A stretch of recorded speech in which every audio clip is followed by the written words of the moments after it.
Assalamualaikum warahmatullahi wabarakatuh. Saya Ihsan Husnul Maula dari Prodi Pendidikan IPS Angkatan 2020.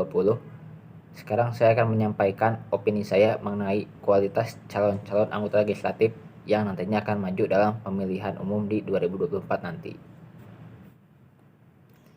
KPU RI sudah membuka penerimaan calon anggota legislatif. Sejumlah partai sudah mendaftarkan nama-nama yang akan maju di pemilu 2024. Sudah menjadi hal umum di setiap pemilu, baik di 2014 maupun 2019. Sejumlah artis yang akan ikut meramaikan pemilu kali ini dengan mendaftarkan diri mereka masing-masing menjadi anggota legislatif. Sejumlah nama yang akrab kita kenal seperti Denny Cagur, Narji, Uya Kuya, dan juga Aldi Taher. Dan masih banyak lagi yang akan meramaikan pemilu kali ini. Namun yang menjadi permasalahan adalah apakah mereka memang kompeten dari segi pemahaman politik, mengingat latar belakang mereka yang berbeda di dunia hiburan tidak selaras dengan apa yang akan mereka ikuti nanti. Banyak hal yang harus kita pahami mengenai fenomena artis yang maju dalam pemilu kali ini. Ada beberapa hal yang harus kita pahami dalam melihat fenomena ini. Di antaranya yang pertama latar belakang. Dilihat dari latar belakangnya, para artis ini tidak semua memiliki latar belakang dalam bidang politik. Tentu saja wawasan mereka tidak akan sama dengan orang-orang atau kader-kader partai yang sudah mempelajari dan mengikuti perkembangan politik. Bahkan ada dari mereka yang sudah berkarir di bidang politik sejak mereka menjadi seorang mahasiswa. Selanjutnya ada gagasan.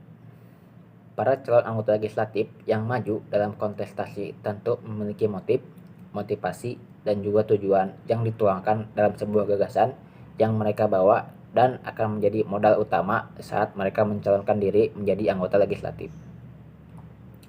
Seharusnya para artis ini memiliki gagasan untuk masyarakat Indonesia. Walaupun para artis ini hanya kita ketahui melalui TV ataupun media sosial, tapi kita tidak tahu secara keseluruhan apa saja yang mereka lakukan.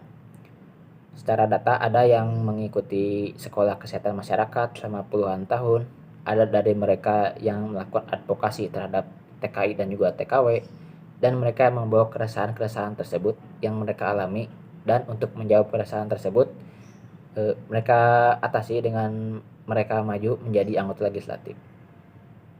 Lalu yang terakhir ada pemahaman tentang politik. Banyak artis-artis yang dirasa kurang paham mengenai kondisi politik saat ini.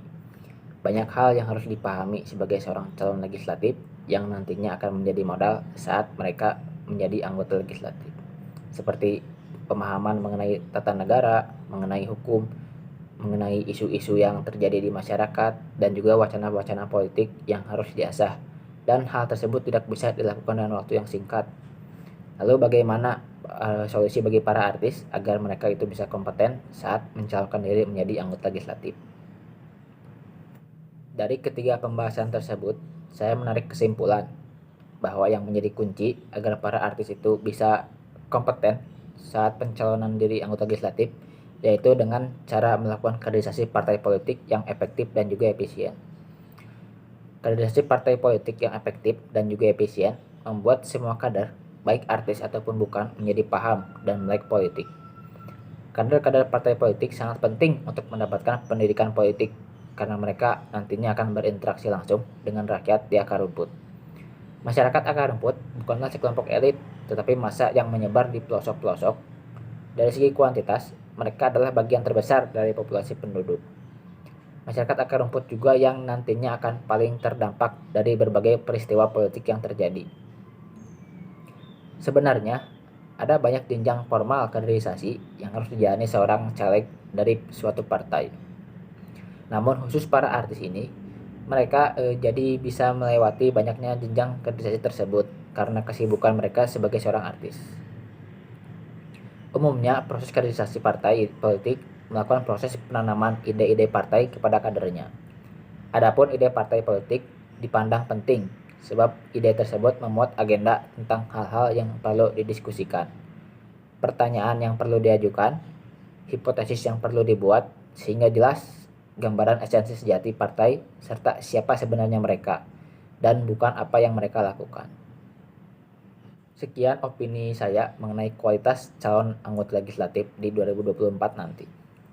Siapapun yang maju dalam pemilu ini, saya kira mereka semua memiliki niat baik untuk membuat Indonesia menjadi lebih baik. Wassalamualaikum warahmatullahi wabarakatuh.